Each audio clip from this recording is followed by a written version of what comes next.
Saludos, apreciados amigos, hermanos, todos aquellos que se conectan a mirar este mensaje de la Biblia. Vamos a continuar con la segunda parte del matrimonio según la Biblia. Y quiero saludarlos también con las palabras del apóstol Pablo, 2 Timoteo 2:7. Considera lo que te digo, y el Señor te dé entendimiento en todo.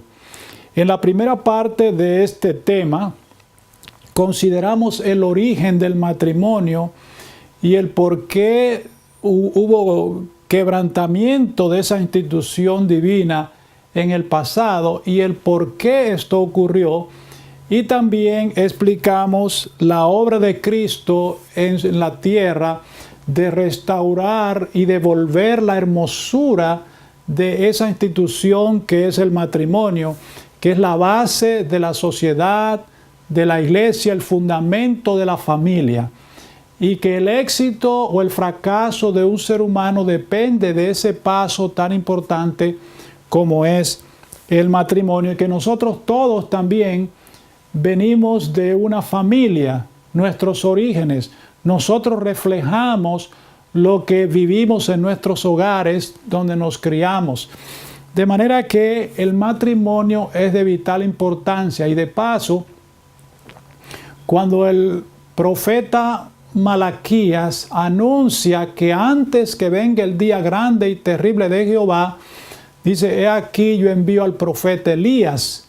Dice: él hará volver el corazón de los padres hacia los hijos y de los hijos hacia los padres, no sea que yo venga y hiera la tierra con maldición.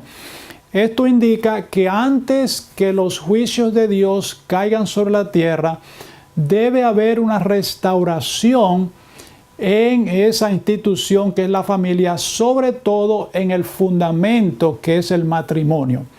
Y así también el espíritu de profecía por Elena de White dice que en el tiempo del fin ha de ser restaurada toda institución divina. Y también añade que la institución del matrimonio es melliza con el sábado. En temas anteriores hemos cubierto el sellamiento, cuán importante es el sábado para nosotros. Si no ha tenido la oportunidad de mirarlo, les invito a que miren esos videos a través de este mismo canal. Como mencioné anteriormente, vamos a seguir con la segunda parte del matrimonio según la Biblia.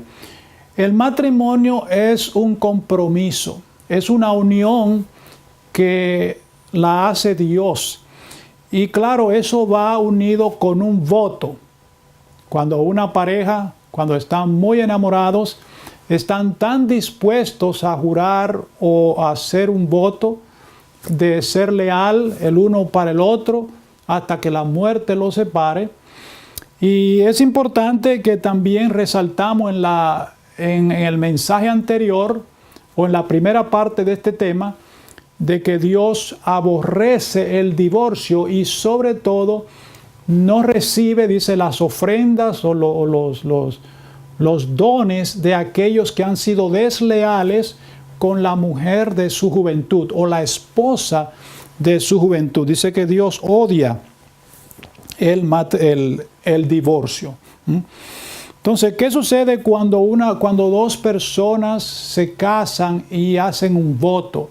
Ese voto es delante de Dios. Llaman a Dios por testigo porque esa institución, el originador es Dios. Fue Él quien hizo o quien celebró la primera boda.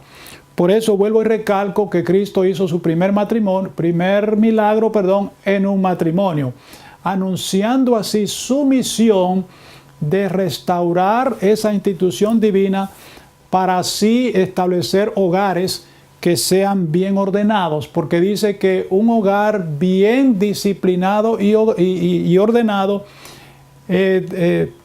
tiene un testimonio más poderoso que cualquier sermón que se pueda presentar. Entonces, ¿qué sucede cuando dos personas se casan y hacen un voto? En Deuteronomio 23, 21 al 23 dice: cuando prometas voto al Eterno tu Dios, no tardes en cumplirlo, porque el Eterno lo demandará de ti, y habría en ti pecado. Pero si te abstienes de prometer, no habrá pecado en ti. Cumplirás lo que tus labios pronuncien, y harás como prometiste al Eterno tu Dios, lo que voluntariamente hablaste. ¿Cuál es la invitación aquí? Cuando hacemos un voto delante de Dios, dice, mejor será que lo cumplamos porque Él lo va a demandar de nosotros. ¿Y qué es lo que hacen los jóvenes cuando se casan?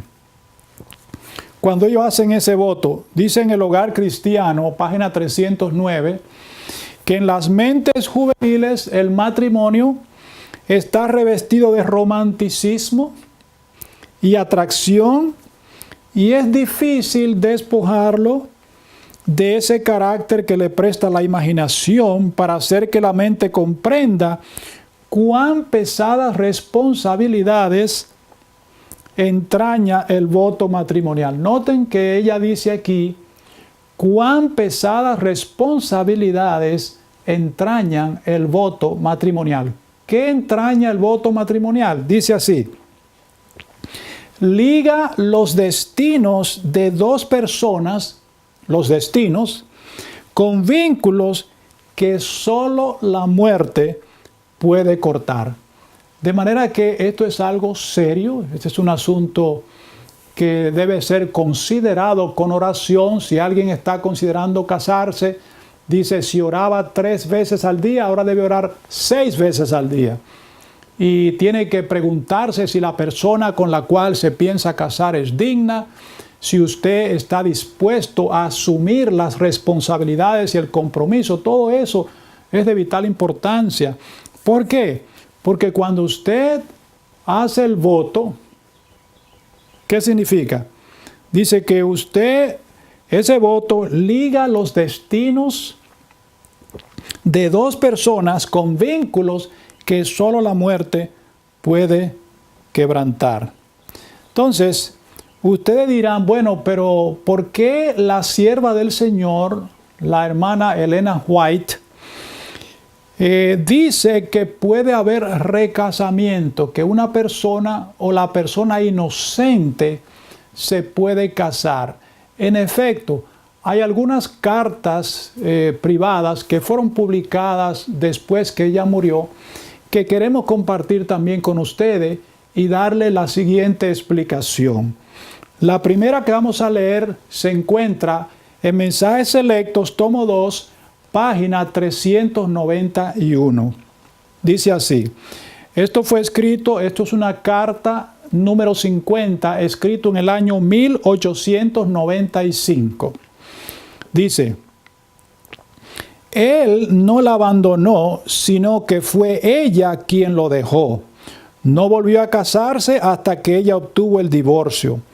Cuando Kay se divorció de cuando K se divorció de J, él sufrió intensamente, y J no volvió a casarse hasta que K se hubo casado con otro hombre. Estoy segura de que la mujer que él ha elegido será de ayuda para él, y que él también será de ayuda para ella. No veo nada en la palabra de Dios, dice la sierva, que requiera que ella se separe de él. Como usted ha pedido mi consejo, se lo doy sin reserva. Aquí en esta carta, la sierva del Señor, la hermana White, está apoyando el hecho de que cuando una persona se divorcia y la otra persona, dice, legalmente obtiene el divorcio, entonces la otra queda libre para casarse, que si lo miramos desde el punto de vista con los principios bíblicos que establecimos en la primera parte, esto sería una contradicción. Pero, ¿por qué entonces ella fue movida a escribir estas cosas?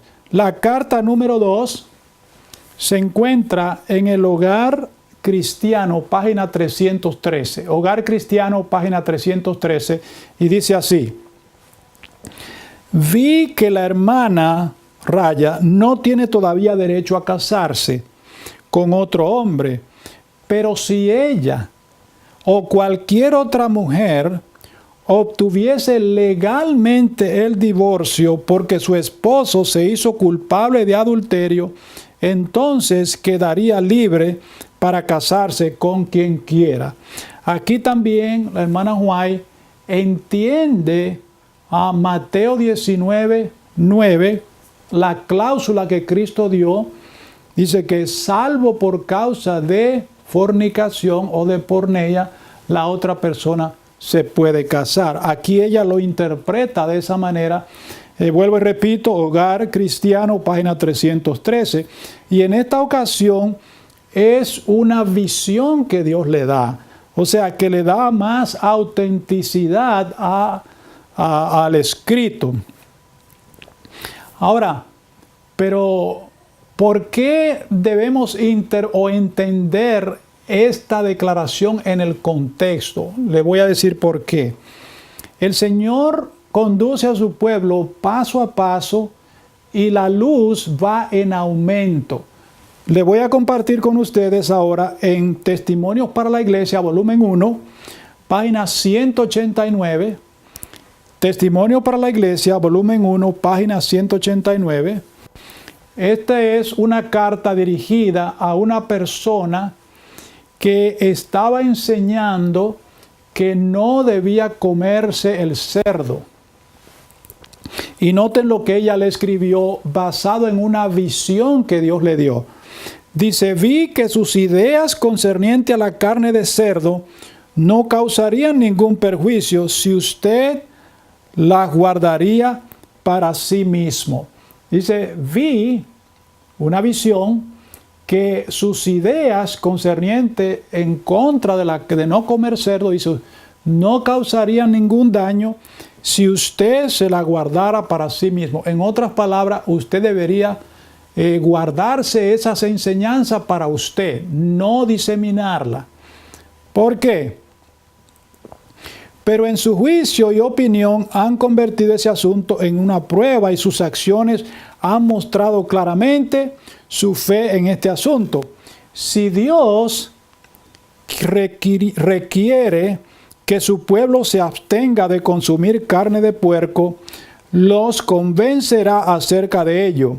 Está tan dispuesto a mostrar a sus hijos honrados cuál es su deber, como lo está de mostrar su deber a personas sobre quienes no ha depositado la carga de su obra.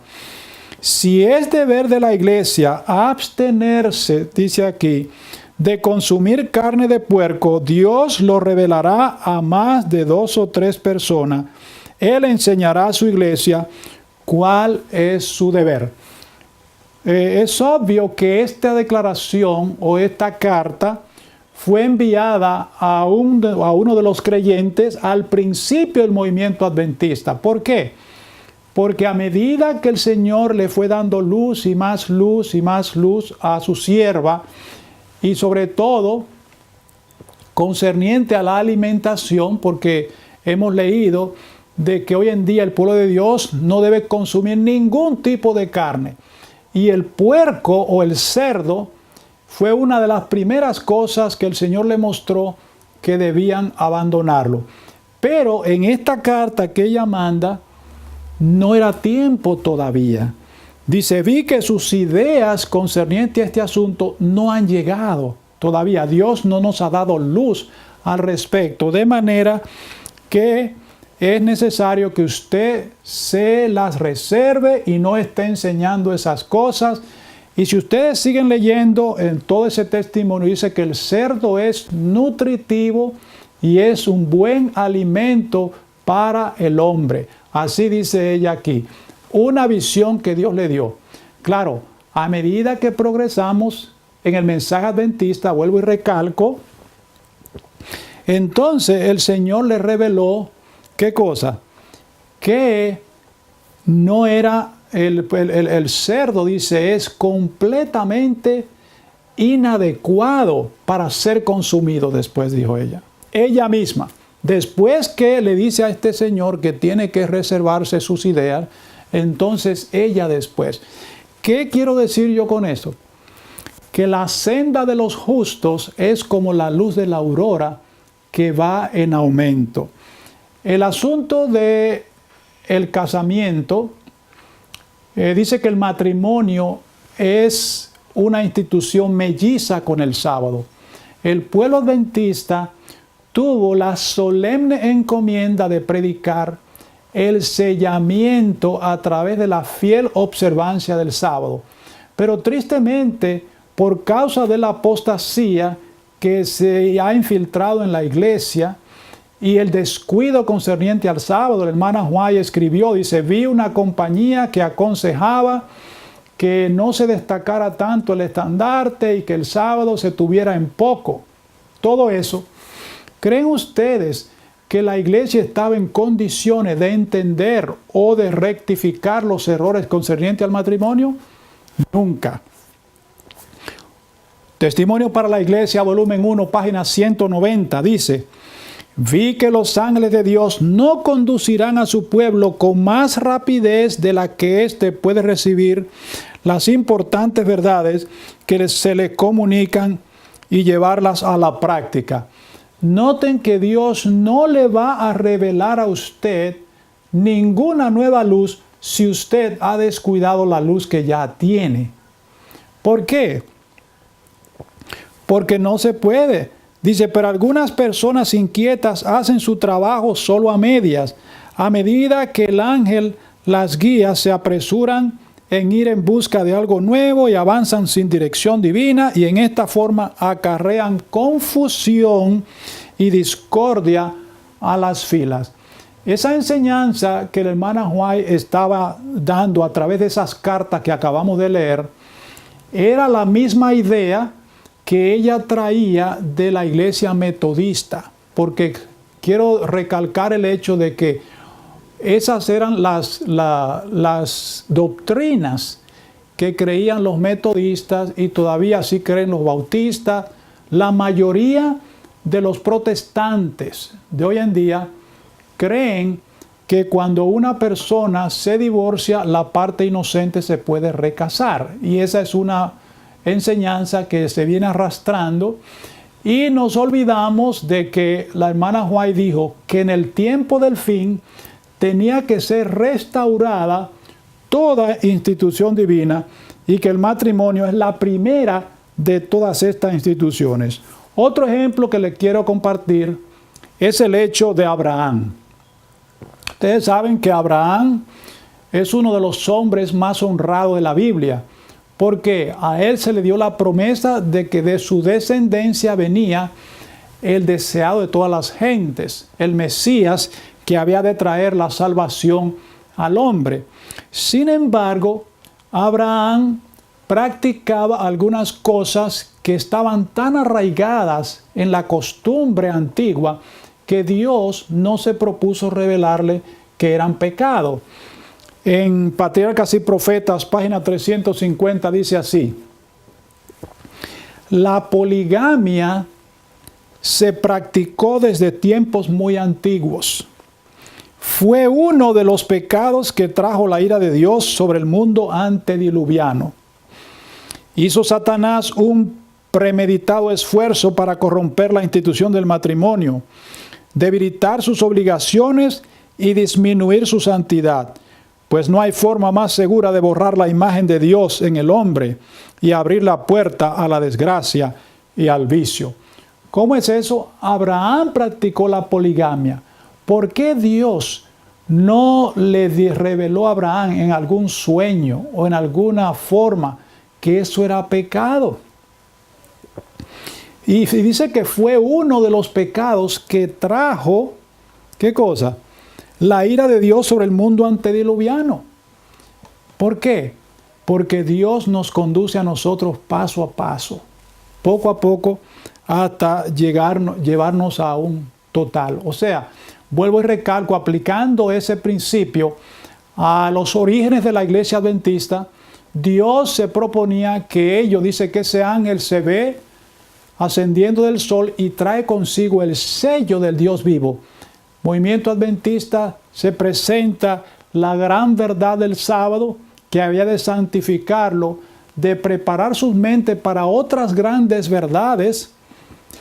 Y como dice en Malaquías, que la restauración del matrimonio es uno de los eventos que debe llevarse a cabo en esta última generación. ¿Cómo debemos restaurar el matrimonio? A como era al principio. Por eso también ustedes ven que la hermana White habló también en ese libro El Hogar Cristiano. También ella dice que aparentemente apoya el hecho de que se use el árbol de Navidad. Es evidente que ella no conocía los orígenes del árbol de la Navidad, que es un origen pagano. Sin embargo, ella escribe que se debía usar para un uso misionero, que se le debería poner sobres con regalos para los pobres y todo eso. Un asunto de origen pagano. O sea que esto nos indica que la luz es progresiva, que Dios nos conduce paso a paso. Y de igual manera, por esas cartas que ella escribió, que por cierto fueron privadas, ella escribió antes de morir que si querían saber su doctrina o la doctrina y su punto de vista en cierto aspecto, dice, léanlo en mis publicaciones que yo hice en vida. Esas cartas fueron sacadas después que ella murió, Mensajes Selectos fue compilado también después, El Hogar Cristiano también, todas esas cartas. De manera que, claro, no las descartamos de que hayan sido escritas por ella, pero sí entendemos que ella no tenía la luz concerniente a la restauración del matrimonio que nosotros tenemos hoy. Eso es muy importante saberlo. Cristo anunció que su venida sería caracterizada como en los días de Noé. En Mateo 24, del 37 en adelante, dice, como fue en los días de Noé, así será la venida del Hijo del Hombre, porque en los días anteriores al diluvio, la gente comía y bebía, se casaban y se daban en casamiento, hasta el día en que Noé entró en el arca. Y no conocieron hasta que vino el diluvio y llevó a todos. Así también será la venida del Hijo del Hombre. Ahora mi pregunta a ustedes es, ¿qué de malo tiene comer y beber si se hace en el marco de la temperancia? ¿Qué de malo tiene casarse y darse en casamiento si se hace en el marco del establecimiento divino? Nada. ¿Pero a qué se refería? ¿A qué pecado se refirió el Señor Jesús cuando dijo que sería como en los días de Noé?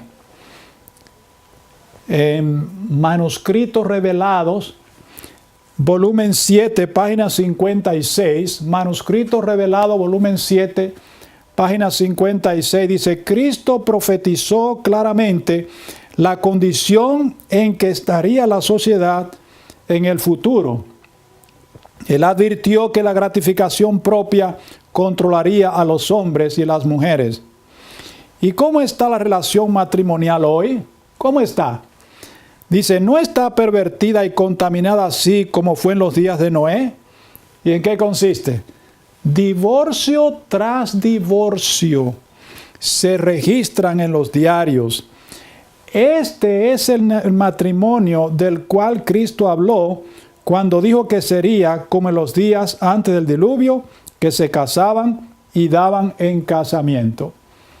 ¿Qué está enseñando el Señor aquí?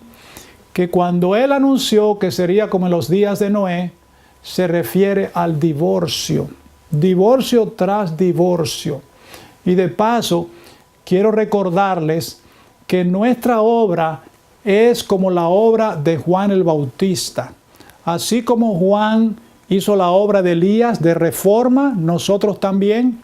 Juan fue comisionado para preparar la primera venida del Señor Jesús a la tierra.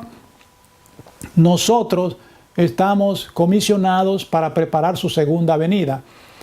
¿Cómo defendió y cómo preparó Juan el camino del Señor? Juan defendió la institución del matrimonio cuando le dijo fielmente a Herodes que no le era lícito tener la esposa de su hermano. ¿Por qué? Porque no era lícito el recasamiento. Ahí no dice si ellos estaban divorciados o se habían separado. Dice, no te es lícito. Fielmente le dijo Juan el Bautista. Por eso, hoy en día, como en los días de Noé, y tristemente eso se manifiesta aún en las iglesias que están llamadas a tener gran luz, ellos también divorcio tras divorcio y recasamiento. De manera que nunca fue el plan de Dios que el hombre o la mujer, después que se casan, esa institución se disolviera para casarse con otro. La única razón, como hemos estipulado ya varias veces, es la muerte. Dice, une los vínculos de dos personas que solo la muerte lo puede separar. Entonces, el Señor Jesús contesta la pregunta que todos nos hacemos y que básicamente resume el tema que hemos presentado. Sí, que tiene la parte inocente derecho a casarse, como muchos aluden. Dice, no fue ella que lo dejó, él la dejó a ella. Entonces tiene derecho al afecto de otra persona y de casarse y no quedarse solo y así. El Señor Jesús también, ustedes saben que los evangelios en muchos aspectos fueron escritos del mismo incidente. Por ejemplo, Marcos explica de una forma un incidente o una doctrina. Mateo explica la misma doctrina pero usando diferentes palabras. Y Lucas también, y así sucesivamente. Juan también, los 4 evangelios más o menos, ellos hablan de la vida de Jesús. Pero de la forma en que Lucas explica el asunto del matrimonio, yo pienso que es lo más conciso y lo más claro que podemos encontrar. Lucas 16:18. Lucas 16:18 dice así: cualquiera que repudia a su mujer y se casa con otra, adultera. Y el que se casa con la repudiada del marido, adultera. Aquí no dice razones. Aquí no estipula o aquí no menciona salvo por causa de... No, aquí la explicación que se da es, y pienso que esa es la ley del matrimonio, la ley bíblica del matrimonio, sobre todo el cristiano, porque el mundo no tiene reglas ni normas. Aún el matrimonio en el mundo está alarmante. Es algo que la gente se quita de esposo y de esposa como si fuera un vestido.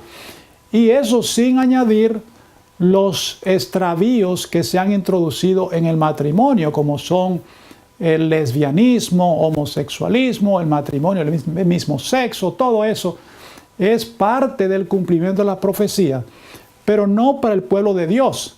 Para nosotros que queremos dar el último pregón a esta humanidad, que queremos presentar el Evangelio eterno, tenemos que entender que el matrimonio está envuelto en la restauración de todas las cosas que Dios habló por sus santos profetas.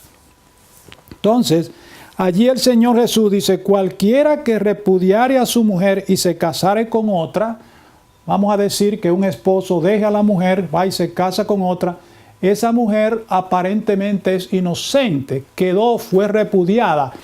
Pero dice, pero el que se case con la repudiada o con la inocente, en otras palabras, dice que también comete adulterio. De manera que esto es un asunto claro, debe ser considerado con oración, porque hay muchas interpretaciones encontradas, como dice Pablo, dice, hay tantas voces en este mundo, pero nosotros somos comisionados por Dios ¿a qué? A dar el sonido certero, porque si la trompeta no da el sonido certero, ¿quién se preparará para la batalla? Lo único que nosotros hacemos es presentar la palabra de Dios tal y como fue revelada y tratar de explicarla de la manera en que es para beneficio y bendición del hombre, sobre todo en esta institución del matrimonio, que es la base de la sociedad y de la familia.